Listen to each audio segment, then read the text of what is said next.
Hanoi has made a name for itself with the old water, so of course I have seen many ancient buildings and I think some might be more than 100 years old. I reckon if it is for the purpose of tourism or historical value, then yes, old buildings should be kept around. Other than that, I don't see any reason why we should leave them as they are.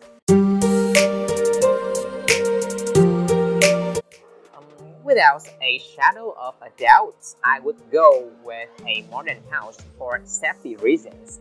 I have witnessed numerous derelict old buildings go up in flames, and just for that, I would never think of setting my foot in these places.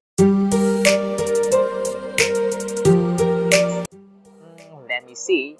I was once a huge fan of Korean historical series, and in those films, there were these stunning palaces with authentic Korean backgrounds. So being able to see the palaces for the first time with my very own eyes is in my mind to-do list in the next few years.